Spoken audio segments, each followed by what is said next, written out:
नमस्कार. किमंतू लाईव्हमध्ये आपल्या सर्वांचं मनपूर्वक स्वागत. आडनावांचा इतिहास कसा शोधावा या आपल्या मालिकेतील आजचा आपला 12वा व्हिडिओ आहे आणि या व्हिडिओमध्ये आपण जाणून घेणार आहोत आडनावांच्या शोधासाठी कौटुंबिक मंडळांचे फायदे काय असतात. भरपूर फायदेच असतात पण काही तोटे देखील असतात एक दोन.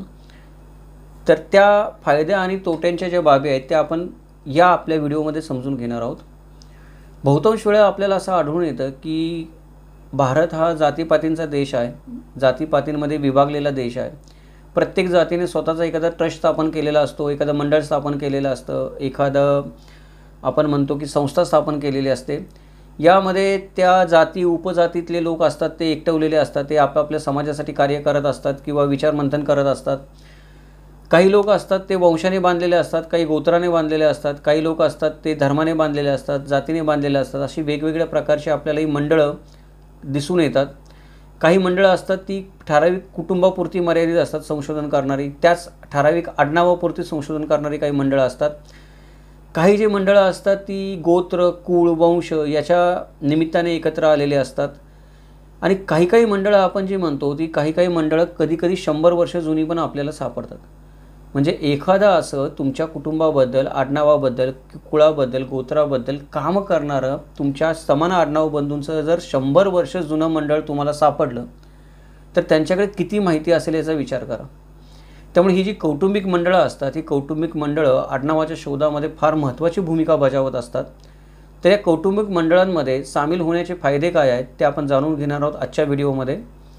चला तर मग विषयाला सुरुवात करूयात. नमस्कार, माझं नाव किमंतू उंबळे सरकार आणि आपण पाहतात किमंतू लाईव्ह यूट्यूब चॅनल. सगळ्यात पहिला फायदा जो कौटुंबिक मंडळामध्ये सामील होण्याचा होतो तो म्हणजे आपण तज्ज्ञ लोकांच्या वर्तुळामध्ये प्रवेश करतो. आता मंडळ स्थापन केलं म्हणजे काही तो तज्ज्ञ झाला, ज्ञानी झाला, बुद्ध झाला असं नाही की तिथे असणारे सगळे लोक महाज्ञानी आहेत मंडळातले असं नाहीत. परंतु असा विचार करा की तुम्ही एखाद्या खेडेगावामध्ये राहताय, एकटेच आहात, एकट्याच विचार करताय, तुमच्यापुरतंच तुमचं नॉलेज आहे या आडनावाच्या संशोधनापुरतं, कारण तुमच्याला ते नॉलेज शेअर करायला कोणी नाही आहे तुमच्या आजूबाजूला. तेच जर तुम्ही तालुक्याच्या ठिकाणी गेला जिथे तुमच्या आडनावाचं एखादं मंडळ आहे किंवा जिल्ह्याच्या ठिकाणी गेला जे थोडं पुरातन मंडळ आहे, तर त्या लोकांनी जाणून बुजून जरी काही अभ्यास केला नसेल तरी सातत्याने एकत्र येणं, आडनाव बंधूंनी चर्चा करणं, समाजाच्या समस्यांबद्दल चर्चा करणं, भावी धोरणांबद्दल चर्चा करणं, याच्यामधून पण कळत नकळत बरंच संशोधन होत असतं आणि त्या संशोधनाचा डेटा त्यांच्याकडे असतो. त्यामुळे तुम्ही जर एखाद्या अशा कौटुंबिक मंडळामध्ये सामील झाला तर तुम्हाला त्या तेवढ्या माहितीपुरती तरी जे लोक तज्ज्ञ आहेत त्या तज्ज्ञ लोकांच्या वर्तुळामध्ये आपल्याला प्रवेश मिळतो आणि आपल्याला बऱ्याच गोष्टी नव्याने कळू शकतात. दुसरा जो मुद्दा आहे तो म्हणजे अशा प्रकारचं मंडळामध्ये आपण सहभागी झालो तर आपण एकट्याने जे संशोधन करतो ते आपण मिळून करायला लागतो. त्याला म्हणतात सामायिक संशोधन आणि सामायिक संशोधनाचे मिळणारे लाभ. कारण एखाद्या मंडळामध्ये जर आपण बघितलं तर त्या मंडळाचं किंवा संस्थेचे कार्यक्षेत्र ठरलेलं असतं की जिल्ह्यापुरतं आहे, तालुक्यापुरतं आहे, पंचक्रोशीपुरतं आहे, गावापुरतं आहे, कुटुंबापुरतं आहे. आणि सातत्याने या मंडळाच्या बैठका होत असतात, महिन्याला होतात, कधीकधी आठवड्याला होतात. त्यानंतर जे समाजाचे किंवा जातीपातींचे आपण म्हणतो की कार्यक्रम, सण समारंभ, उत्सव साजरे केले जात असतात. त्या निमित्ताने लोक एकत्र येत असतात. त्यामुळे त्या भौगोलिक भूभागाची त्यांना प्रचंड माहिती असते. आपण जर त्या मंडळामध्ये सामील झालो तर आपल्याला आपल्या ज्ञानाची त्यातल्या लोकांशी देवाणघेवाण करता येते. किमान त्या मंडळापुरतं जरी जेवढं ज्ञान आहे तेवढं ज्ञान तरी आपल्याला मिळतं. नेहमी आपण कुठेही सामील झालो 100 माणसांमध्ये तर 2 माणसं आपल्या विचाराचे आपल्याला भेटतातच. तुम्ही एखाद्या मंडळामध्ये सामील झाला त्याचे 1000 मेंबर असतील, त्यातल्या 2 तरी लोकांना तुमच्यासारखं वाटतच असतं की माझ्या आडनावाचा शोध घ्यावा, माझ्या पूर्वजांचा शोध घ्यावा. अशी 2 माणसं जरी तुम्हाला भेटली आणि तुम्ही सगळ्यांनी मिळून एकत्र सामायिक संशोधन करायचं म्हणलं तर ते सामायिक संशोधन करण्याचे फायदे पण आपल्याला भेटतात. आपण मागच्या व्हिडिओमध्ये म्हटलं तसं कामाची आपल्याला विभागणी करता येते. जेवढे लोक जास्त मिळून काम करतात तेवढा संशोधनाचा खर्च कमी होतो, वेळ वाचतो. असे संशोधन करण्यासाठी लागणारे लोक आपल्याला या मंडळामध्येच भेटू शकतात, आपल्याला ते बाहेर भेटत नाहीत. कारण माझं आडनाव जे आहे त्या आडनावाबद्दल आस्था असणारा माणूस माझं आडनाव लावणाराच असतो. दुसऱ्या आडनाव लावणाऱ्या माणसाला बहुतांश वेळेला तेवढी आस्था नसते किंवा असेल तरी तो मोठा इतिहासकार असतो, एखादा अभ्यासक असतो, त्याला तेवढा वेळ नसतो की तो माझ्या आडनावाचं संशोधन करेल. त्याच्यामुळे या मंडळामध्ये जे लोक आपल्याला भेटतात ते आपल्यासारखेच असतील, आपल्या वयाचे असतील, आपल्या विचाराचे असतील. तर सामायिक संशोधनाचे भरपूर लाभ आपल्याला या मंडळाच्या मार्फत मिळू शकतात. त्यानंतर तिसरी सर्वात महत्त्वाची गोष्ट म्हणजे काय आहे किंवा फायदा काय या मंडळांचा, तर बरीच मंडळं मी पाहिलेली आहेत. ही मंडळं किंवा वांशिक संस्था ज्या असतात या एका ठराविक वंशाच्या संस्था असतात आणि हे वांशिक संस्था असणारी जी मंडळं असतात ती त्यांच्या सदस्यांना सतत प्रेरणा देत असतात की त्यांना असं वाटतं की आपल्या वंशाचं नाव राहावं, आपल्या ज्ञातीचं नाव राहावं, आपल्या जातीचं नाव राहावं, आपल्या समाजाची लोकसंख्या कमी होऊ नये किंवा भावी पिढी जी आहे त्या भावी पिढीला मागचा वारसा कळावा आपला. त्यामुळे ती संस्था तिच्या सदस्यांसाठी वेगवेगळ्या प्रकारची कार्यशाळा आयोजित करत असते, त्या समाजाची माहिती देणारी किंवा संशोधन करण्याचं कौशल्य वाढवणारी. वेगवेगळ्या तज्ज्ञांना बोलून त्याचे परिसंवाद घडवले जातात जेणेकरून समाजाबद्दल अजून माहिती होऊ शकेल, जागरूकता होऊ शकेल. वेगवेगळ्या कारणाने वेगवेगळ्या परिषदा भरवल्या जातात आपल्या समाजातल्या लोकांच्या, त्याच्यामुळे पण जनजागृती होते. तर या अशा प्रकारच्या उपक्रमामध्ये जर आपण सामील होऊ शकलो तर आपल्याला रेकॉर्ड इंटरप्रिटेशन ज्याला आपण म्हणतो किंवा आर्काइव्हल रिसर्च ज्या करायचा असतो किंवा DNA चाचणीसारख्या गोष्टी करायच्या असतात, या महत्त्वाच्या विषयांचा प्रशिक्षणाचा पण मुद्दा आपल्याला इथे रिझॉल्व झालेला दिसतो किंवा आपल्याला त्याचं समाधान मिळतं. म्हणजे बऱ्याचदा मला कळत नाही की मी DNA चाचणी करायला जाऊ कुठे, कोण मला मदत करेल, कोण मला मार्ग दाखवेल आणि मला माझ्यासारखाच कोण आहे दुसरा म्हणून ज्याच्याशी माझा DNA मला चाचणीचा रिझल्ट कम्पेअर करता येईल. तर ह्या सगळ्या गोष्टींचं मार्गदर्शन आपल्याला या मंडळांच्या माध्यमातून मिळू शकतं. काही मंडळं खरोखर अशा रीतीने सकारात्मक काम करत आहेत आणि त्यांनी फक्त त्या ज्ञातीचा किंवा जातीचाच नाही तर प्रत्येक आडनावाचा जो आहे ती वंशवेल त्या मंडळांनी प्रकाशित करायचा धडाका लावलेला आहे इंटरनेटवर. तुम्हाला ते दिसून येईल. उदाहरण सांगायचं म्हटलं तर चित्पावन समाजाच्या तुम्हाला भरपूर वेबसाईट दिसतील की त्या लोकांनी स्वतःच्या आडनावाचाच वंशवेल प्रस्थापित केलेलं आहे. म्हणजे एका कुळामध्ये 10 आडनाव आहेत असं धरा, 10 आडनावाची प्रत्येकाची वंशवेल प्रकाशित केली स्वखर्चाने आणि त्याला मार्गदर्शन मंडळाने केलं. तर मग त्या मंडळाकडे किती माहितीचा डेटाबेस गोळा झाला असेल याचा विचार करा तुम्ही. त्यानंतर चौथा जो महत्त्वाचा मुद्दा आहे किंवा फायदा आहे आपण म्हणू शकतो की या मंडळांमध्ये सामील होण्याचा, तो म्हणजे बऱ्याचदा काय होतं की मला एखाद्या गोष्टीची माहिती हवी, मला माहिती आहे की ही माहिती अमुक ठिकाणी आहे, अमुक एका इतिहास मंडळामध्ये आहे, लायब्ररीमध्ये आहे, संग्रहालयामध्ये आहे, पण तिथे मला ॲक्सेस नसतो एक व्यक्ती म्हणून आतमध्ये येण्याचा. पण मंडळाला ॲक्सेस असतो एखाद्या त्या गोष्टीचा, कारण ते मंडळ त्या जातीसाठी किंवा समाजासाठी काम करत असतं, आडनावासाठी काम करत असतं. त्यामुळे तुम्ही जर त्या मंडळाचे सभासद असाल तर तुम्हाला त्या आर्काईव्हपर्यंत सहज पोहोचता येणं शक्य होतं. बाकीच्या फॉर्मॅलिटीज करण्यामध्ये ज्या बऱ्याचदा वेळ जातो तो वेळ वाचतो. किंवा ही जी मंडळं असतात या मंडळांनीच पण स्वतःची काही डेटाबेस तयार केलेले असतात, दुर्मिळ दस्तावेज असतात, त्यांच्याकडे स्थानिक रेकॉर्ड्स असतात, आपण म्हणतो एखाद्या गोष्टीची छायाचित्र असतात, त्या गोष्टी पण तुम्हाला हे मंडळ उपलब्ध करून देतं जे त्यांच्याकडे आहे, त्यांनी आत्तापर्यंत मागच्या काही वर्षामध्ये संशोधन करून गोळा केलेलं आहे. याच्या व्यतिरिक्त तुम्ही काही शंका उपस्थित केली आणि तुम्ही म्हणाला की या बाबतीत पण आपल्या आडनावाबद्दल संशोधन होऊ शकतं, मला माहिती आहे, मंडळांनी सहकार्य करावं. तर मंडळातले जे लोक असतात ते बहुतांश वेळेला आडनावाशी संबंधित गोष्टी असतील किंवा समाजाशी संबंधित गोष्टी असतील ते सहकार्य करतात. म्हणजे एखादी व्यक्ती असेल, समजा मी मंडळाचा अध्यक्ष आणि कोणी व्यक्ती माझ्याकडे आली आणि म्हणाली की सर अशा विषयावर आपल्याला आडनावाबद्दल संशोधन करायचं आपल्या, तर अमुक ठिकाणी समजा आपण म्हणतो की मुंबईमध्ये एक मोठी लायब्ररी आहे, एशियाटिक लायब्ररी आहे, त्या एशियाटिक लायब्ररीमध्ये तेही पुस्तकं आहे आणि ते मला वाचायला पाहिजे किंवा 4 पुस्तकं तिथं आहेत ती मला वाचायला पाहिजेत. मी मंडळाचा अध्यक्ष आहे आणि हा तरुण मुलगा आलेला आहे, तरुण मुलाला तेवढा ॲक्सेस नाही किंवा कळणार नाही, पण कदाचित मी 10 वर्ष काम करतो आहे मंडळाचा, माझा काहीतरी संबंध लागू शकतो, रेफरन्स लागू शकतो. मी फोन करून सांगू शकतो की सर मी अशा मंडळाचा अध्यक्ष आहे, आमची एवढी मेंबर संख्या, आम्ही असं काम करतो, आमची एक व्यक्ती तुमच्याकडे येईल तर कृपया सहकार्य करा. अशा रीतीने भरपूर वेळा मंडळाकडून काय होते की आपल्याला अनेक संसाधनांमध्ये प्रवेश करण्यासाठी, अनेक मोठमोठ्या लायब्ररीजमध्ये प्रवेश करण्यासाठी, अनेक मोठमोठ्या दस्तावेजांची परवानगी मिळण्यासाठी, ती हाताळण्यासाठी पण परवानगी लागते आणि त्याला कोणीतरी त्याची जबाबदारी घ्यावी लागते. मी काही दस्तावेज एवढे दुर्मिळ असतात आणि ते एवढे नाजूक असतात की कोणालाही ते हाताळण्याची परवानगी मिळत नाही. कधी लांबूनच बघावं लागतं, कोणीतरी म्हणतो एवढ्याच वेळा बघा, कोणीतरी स्वतःच ते पान उलगडून दाखवतो. अशा वेळेला जर तुम्हाला मंडळाचा सपोर्ट असेल किंवा एखादं मंडळ खरोखर त्याच्यामध्ये तज्ज्ञ असेल, संशोधनाचं काम करत असेल, त्यातल्या एखाद्या माणसाने जर तुमच्यासाठी फोन केला किंवा त्याचा रेफरन्स तुम्हाला दिला तर ते दस्तावेज तुम्हाला सहज उपलब्ध होऊ शकतात. त्यानंतर 5वा फायदा जो असतो तो 5वा फायदा म्हणजे काही मंडळं जे असतात ती काही मंडळं स्वतःमध्येच इतिहास संशोधन मंडळं असतात.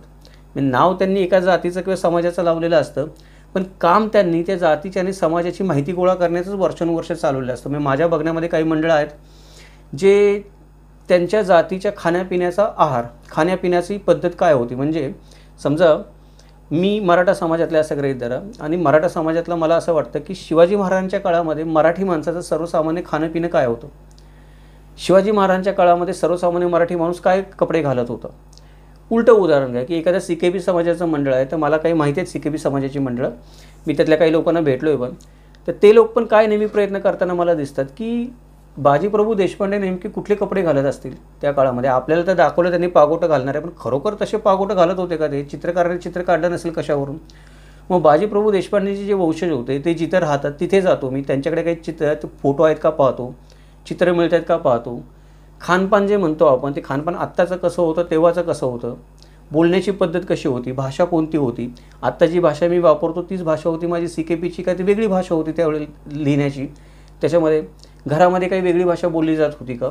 तर असं पण काम करणारी काही मंडळं, CKP समाजाचं उदाहरण सांगितलं, इतर समाजाचे पण लोक आहेत जे व्यक्तिगतरित्या संशोधनाचंच काम करत आहेत, जरी त्यांनी जातीचं नाव दिलं असेल वरती मंडळाला तरी अशा प्रकारच्या मंडळामध्ये जर तुम्ही सहभागी झाला तर ही मंडळाची जी एक्सपर्टीज असते किंवा कौशल्य असतं ते संशोधन करण्याचं, ते पण तुम्हाला सहजरित्या मोफतमध्ये निशुल्कपणे अवगत होऊ शकतं. तुम्ही त्यांच्याबरोबर चांगलं संशोधन केलं, समाजाला पण हातभार लागला तर मंडळ पण तुम्हाला हातभार लावतं काम करायला, खर्च कमी होऊ शकतो.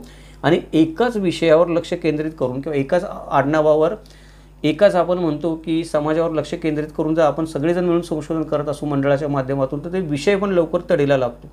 कारण एका मेंदूच्या जागी 10 मेंदू काम करत असतात. आपापल्या वेळेनुसार आपापल्या सोयीने लोक काम करत असतात, त्यामुळे वेळेची बचत होते, खर्चाची बचत होते. मंडळाकडून बऱ्याचदा फंड्स असतात, त्यामुळे जर तुम्ही वैयक्तिक संशोधन करताय आणि एखाद्या मंडळाने तुम्हाला स्पॉन्सर केलं ती गोष्ट करण्यासाठी, तर त्याच्यामधून पण तुमच्या खर्चाची भरपूर बचत होऊ शकते. 6वा फायदा हा असतो मंडळामध्ये सामील होण्याचा, तो म्हणजे की आपलं नेटवर्किंग फार वाढतं. म्हणजे कोणती गोष्ट तुम्हाला लाईफमध्ये करायची असेल आणि सक्सेसफुल व्हायचं असेल जीवनामध्ये, तर जेवढं तुमच्याकडं माणसांचं नेटवर्किंग जास्त आहे तेवढी तुमची नेटवर्थ आहे.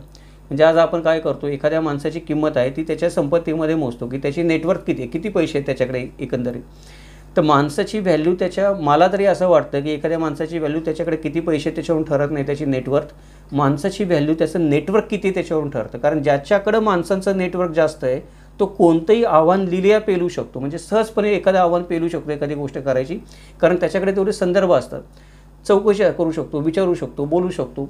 उदाहरण द्यायचं झालं तर ही आडनावांची मालिका चालू झाल्यापासून एवढ्या मित्रांचे मला फोन आले आत्तापर्यंत वेगवेगळ्या आपल्या महाराष्ट्रामधून त्यांच्या आडनावाची माहिती सांगण्याबद्दल. तर माझं स्वतःचं नेटवर्क एवढं वाढलं की आता जर मला कोणाला फोन करायचा आहे किंवा एखादा नवीन प्रश्न कोणी माझ्याकडे घेऊन आला तर माझ्याकडे 2-3 रेफरन्स असतात. चला या माणसाला विचारतो, त्या माणसाला विचारतो, अरे या साहेबांचा फोन आला होता, हे या जातीमधले आहेत, त्यांच्याकडे काहीतरी कागदपत्र आहेत, हे म्हणत होते आमच्या गावाला या म्हणून. नेटवर्कची किंमत आहे जगामध्ये. हे नेटवर्क जे तुमचं आहे ते नेटवर्क तुम्ही कुठल्यातरी मंडळामध्ये सामील होता, संस्थेचे सभासद होता, सामायिक काम करायला शिकता, समूहामध्ये काम करायला शिकता, वावरायला शिकता, तेव्हा वाढतं. आणि ही नेटवर्किंगची संधी आपल्याला सुरुवातीला मंडळाच्या माध्यमातून मिळते, अशा प्रकारचे जे आपल्या समाजाबद्दल किंवा आडनावाबद्दल काम करत असतात. 7वा जो फायदा आहे तो 7वा फायदा म्हणजे या कौटुंबिक मंडळांची स्वतःचीच काही प्रकाशनं असतात किंवा वृत्तपत्र असतात किंवा इतिवृत्त असतात. हे लोक ते दरवर्षी प्रकाशित करत असतात किंवा दर महिन्याला प्रकाशित करत असतात. त्रैमासिकं असतात काही मंडळांची जे 3 महिन्याला प्रकाशित करत असतात. त्याच्यामध्ये जे लेख लिहिलेले असतात लोकांनी, ते मंडळातले लोक असतात, ते समान आडनावाचे समान ज्ञातीचे लोक असतात. त्यामुळे ते जे लेख लिहितात ते त्या ज्ञातीबद्दल लिहितात, आडनावाबद्दल लिहितात, आपल्या आडनाव बंधूंबद्दल लिहितात, आपल्या संस्कृतीबद्दल लिहितात. तर एखादं मासिक जरी 3 महिन्याने प्रकाशित होत असेल, आपण म्हणतो की इतिहास संशोधक मंडळ जसं पुण्याचं आहे ते 3 वर्षांनी त्रैमासिक त्यांचं प्रकाशित होत असे मागे, त्याच्यामध्ये मोठमोठे लेख प्रकाशित होत असत. तशी काही मंडळं त्यांच्या पातळीवर, स्थानिक पातळीवर अशा प्रकारचे उपक्रम राबवत असतात. त्यांची स्वतःची काही पिरियॉडिकल चालवत असतात. काही लोक वृत्तपत्र पण त्यांच्या समाजाची चालवत असतात, जी फ्रीमध्ये त्यांच्या समाजातल्या लोकांना वाटतात.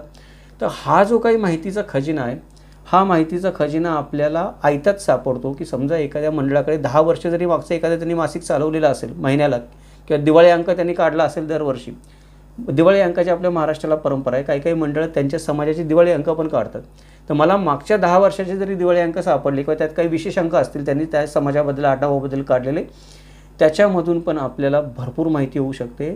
एखाद्या चांगल्या मंडळाला आपण जॉईन केलं किंवा त्याच्यामध्ये आपण सामील झालो, आपण मेंबर झालो त्याचे, तर आपल्याला हा एक मोठा फायदा मिळू शकतो.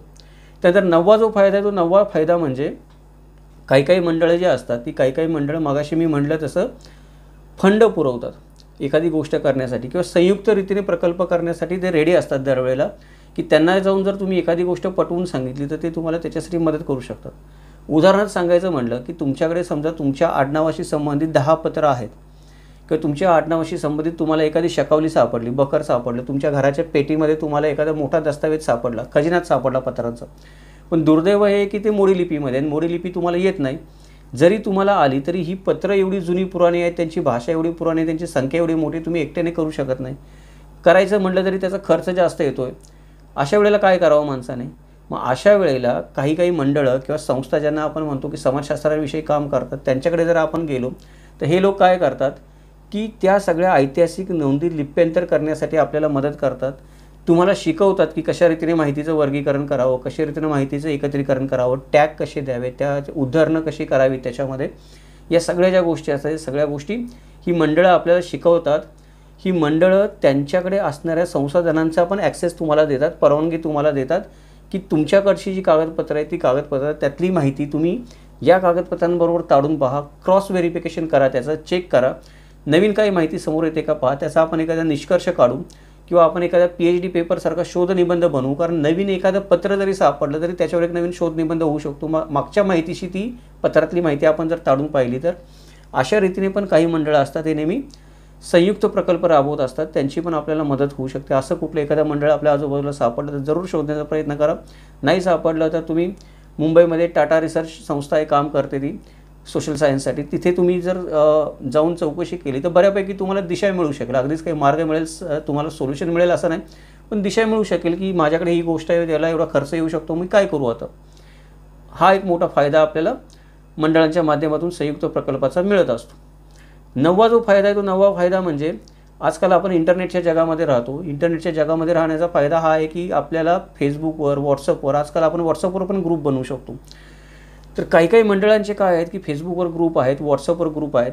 तुम्हाला एखादी नवीन गोष्ट समजली तर तुम्ही लगेच व्हॉट्सअपवरती गोष्ट शेअर करू शकता किंवा सांगू शकता, माझ्याकडे अशी नवीन माहिती आलेली आहे, किंवा तुम्हाला एखादी शंका आली, ती शंका तुम्ही कधी विचारू शकता.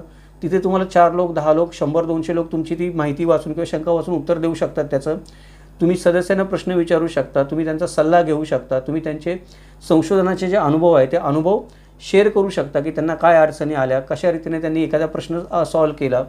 अशा रीतीने इंटरनेटवर आपण फेसबुक ग्रुप्स किंवा व्हॉट्सअप ग्रुप, फेसबुक ग्रुप्स आता मागं पडत चाललेत, व्हॉट्सअप ग्रुप्स आहेत. नसतील तर तुम्ही बनवा तुमच्या समाजाचा, तुमच्या आडनाव बंधूंचा एक व्हॉट्सअप ग्रुप बनवा. तो फायद्याचा पडतो फार आपल्याला, कारण फेसबुकवर काय होतं की ते बऱ्याच गोष्टी होतात. फेसबुक मोठं माध्यम आहे, त्याच्यामध्ये रिस्ट्रिक्शन्स असतात, बरेच लोक वाचतात, ऐकतात, नाही ऐकत. व्हॉट्सअपवर तुम्ही तुमच्या हातामध्ये भरपूर कंट्रोल असतात ग्रुप बनवता त्यावेळेला. त्यामुळे व्हॉट्सअपवर पण तुम्ही ग्रुप बनवा, नसेल तर एखाद्या ग्रुपमध्ये सामील व्हा. तिथे तुम्हाला नेहमी कोणी नाही कोणीतरी ऑनलाईन भेटतो, एखादा मार्गदर्शक. तुम्हाला काही वाटलं तरी त्याची माहिती देणारा, त्याच्याबद्दल टीका टिप्पणी करणारा, मार्ग सुचवणारा, सल्ला देणारा किंवा तुमच्यावर टीका करणारा पण कोणीतरी माणूस तुम्हाला तिथं भेटतो. आणि या सगळ्या गोष्टी आपल्याला काय होतात, आपल्या संशोधनासाठी शेवटी सहाय्यकारकच ठरतात.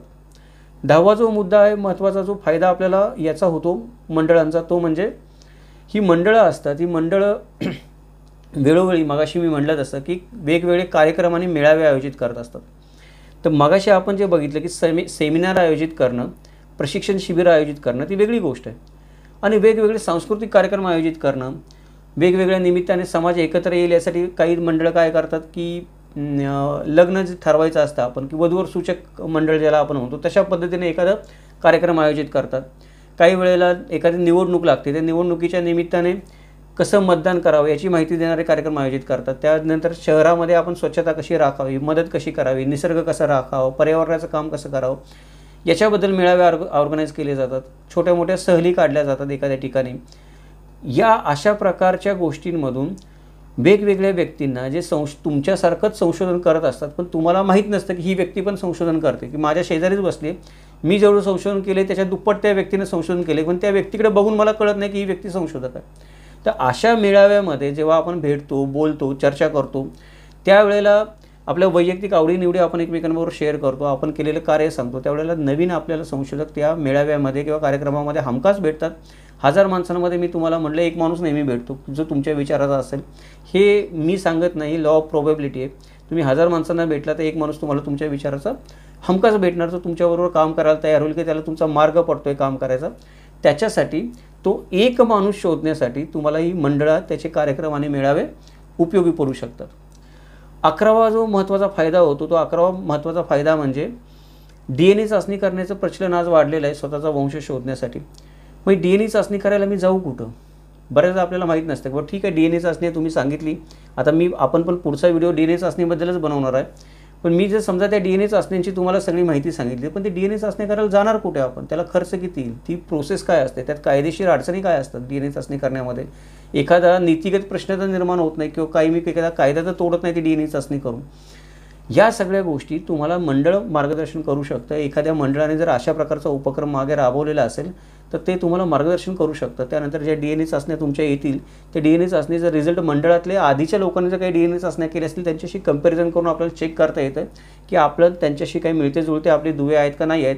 एखादा दुवा मिळता जुळता नसेल तर आपल्याला कळतं की अरे नाही, आपण कुठून तरी वेगळंच आलेलो आहोत की इथे काहीच जुळत नाही आपलं. किंवा एखादा दुवा असा पण मिळून जातो आपल्याला की ज्याच्यामुळे आपल्याला कळतं की अरे नाही, मला इकडे जाऊन पण संशोधन केलं पाहिजे. मंडळ त्याला पण तुम्हाला मदत करू शकतं. एखादं काही चांगली मंडळ करतात, पण ते मुख्यत्वे DNA चाचणीच्या मार्गदर्शनासाठी काही चांगल्या मंडळांची तुम्हाला भरपूर मदत होऊ शकते. आता हे काय झाले की हे 11 फायदे झाले. तर प्रत्येक गोष्टीचे फायदे असतात, तसे काही तोटे पण असतात. भले 11 फायदे असतील तर 2 तरी तोटे असतीलच एखाद्या गोष्टीचे. सर्वात महत्त्वाची माहिती म्हणजे तुम्ही जेव्हा अशा मंडळामध्ये जाता त्यावेळेला तुम्हाला निरुत्साहित करणारे किंवा तुम्हाला स्वारस्य एखाद्या गोष्टीमध्ये असेल त्याच्याबद्दल सतत नकारात्मक बोलणारे, तुम्हाला हतोत्साहित करणारे लोक पण भेटतात. त्यानंतर मार्ग भरकटवणारे लोक पण भेटतात. विनाकारण अडचणी आणणारे लोक पण भेटतात. आपण म्हणतो की व्यक्ती तितक्या प्रवृत्ती आहेत. तुम्ही 1000 मेंबर असणाऱ्या एखाद्या मंडळामध्ये गेला, काही लोक मुद्दाम जागा अडवून बसलेले आपल्याला दिसतात की करतच नाहीत, होऊच देत नाहीत काही गोष्टी करायच्या त्या. काही लोक वयाने जुने असतात, जुने पुराणे असतात, जागा सोडत नाहीत. विचार त्यांचे जुने पुराणे असतात, नवीन बदल स्वीकारायला तयार होत नाहीत. काही लोकांना सत्ता नेहमी स्वतःच्या हातामध्ये ठेवायची असते. ती असं वाटतं की अरे हा माणूस खूपच काय काही करतोय, लोक याच्याकडे आकृष्ट होतील, माझ्या हातामध्ये सत्ता जाईल, म्हणून पण लोक विरोध करतात. तर या काय आहेत की या जनरल गोष्टी आहेत. या आपण म्हणतो की या समाजामध्ये सगळ्यात आढळून येणाऱ्या गोष्टी आहेत. त्या अगदी पुरातन काळापासून रामायण महाभारतापासून चालत आलेल्या आहेत की तुम्ही कुठेही गेला तर 2 माणसं तुम्हाला भेटतातच. त्या कामामध्ये अडथळा आणणारी, आडंगा लावणारी, चुकीचं गाईड करणारी, तुम्हाला काहीतरी असा सल्ला देणारे की ज्याच्यामुळे तुमचा पण कार्यनाश होईल आणि त्या मंडळाचा पण कार्यनाश होईल, असं करणारी पण माणसं भेटतात. त्यांच्यापासून सावध राहणं गरजेचं आहे. कोणी तुम्हाला नकारात्मक बोललं, तुम्ही जे काम करताय किंवा तुम्ही आडनाव शोधताय त्याच्याबद्दल मनावर घेऊ नका. तेवढा माणूस बाजूला सारायचा, आपण पुढे जाऊन काम करू शकतो. पण ही नकारात्मकता कधी कधी काय होते माहिती आहे का, फार मोठ्या प्रमाणामध्ये उतरते एखाद्या माणसामध्ये. एखादा साध्या सरळ मनाचा माणूस असतो, त्याला गोष्टी सहन होत नाहीत कोणी बोललेलं किंवा बाकी गोष्टी केलेल्या समाजामध्ये. मुद्दामून लोक मनाला लागतील अशा गोष्टी बोलतात की याने हा नाद सोडून द्यावा, आडनावाचा शोध करण्याचा, सगळं श्रेय त्यालाच मिळणार, आता आम्ही 100 वर्ष मंडळ काढून कशाला बसलो, असं पण बऱ्याचदा होतं काही लोकांमध्ये. तर या गोष्टींची पण थोडी मनाची तयारी ठेवा. जेव्हा आपण समाजामध्ये मिसळतो तेव्हा तयारी ठेवा की नकारात्मकतेला सामोरं जाण्याची तयारी ठेवा. जेव्हा तुम्ही समूहामध्ये येता, एकटं काम करण्यास सोडून समूहाबरोबर चालायची, प्रवाहाबरोबर चालायची, प्रवाहाबरोबर थोडंसं वाहत जायची आणि प्रवाहाला आपण म्हणतो तसं थोडंसं कंट्रोल करण्याची पण आपल्याला सवय असली पाहिजे. हे काही तोटे आहेत आणि बाकीचे तर फायदे आहेतच मंडळामध्ये सामील होण्याचे. याच्याकडे पण आपण लक्ष ठेवलं पाहिजे. याच्यासाठी सर्वसाधारणपणे आपण काय केलं पाहिजे की कौटुंबिक इतिहास शोधण्यासाठी वंशावळीच्या एखाद्या मंडळामध्ये किंवा समाजामध्ये सामील झालं पाहिजे. ऑनलाईन ग्रुपमध्ये सामील झालं पाहिजे. व्हॉट्सअप ग्रुप नवीन तयार केले पाहिजेत. शहरामध्ये किंवा गावामध्ये पंचक्रोशीमध्ये तुम्ही राहत असाल तिथले सगळ्या नोंदी तपासल्या पाहिजेत. तिथे कोणी एखादं व्यावसायिक मंडळ असेल, एखादा बिझनेस मंडळ असेल आपल्या जातीचं समाजाचं, किंवा एखादं सांस्कृतिक मंडळ असेल, एखादं आपण म्हणतो की सफाई काम करणारं पण छोटं मोठं मंडळ असू शकतं. सगळी मंडळं तुम्ही शोधली पाहिजे. तुम्हाला माहीत असलं पाहिजे कोण काय करते, कुठल्या मंडळामध्ये तुम्हाला तुमच्या आडनावाचा दुवा सापडेल हे तुम्ही तिथं गेल्याखेरीज सांगू नाही शकत. इथे बसून नाही सांगू शकत. मी असं धोरण नाही ठेवू शकत, नाही इथे मला काही भेटणारच नाही असं मनामध्ये धरून मी नाही राहू शकत. जर तुम्ही असं म्हटलं की नाही मला इथे काही भेटणारच नाही, मी त्या मंडळाकडे जाऊ कशाला.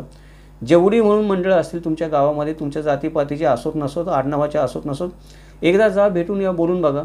कदाचित काही ना काहीतरी तिथून पण तुम्हाला दुवा मिळू शकतो. आपल्याला थोडीशी मेंबरशिप घ्यायची, जाऊन भेटून बोलू तर शकतो आपण की बाबा मी असं संशोधन करायचं म्हणतोय, मी एक काम करायचं म्हणतोय, एवढं काम मी केलेलं आहे, काही तुमच्याकडे याच्याबद्दल एखादा संदर्भ आहे का किंवा तुम्ही शेअर करू शकता का. बोलायला तर पैसे पडत नाहीत, पण जर आधीच आपण मनामध्ये ठरवलं की इथे मला भेटेल, इथे भेटणारच नाही, तर मग आपलं ते काम तिथे कार्यनाश झाला म्हणून समजायला काही हरकत नाही.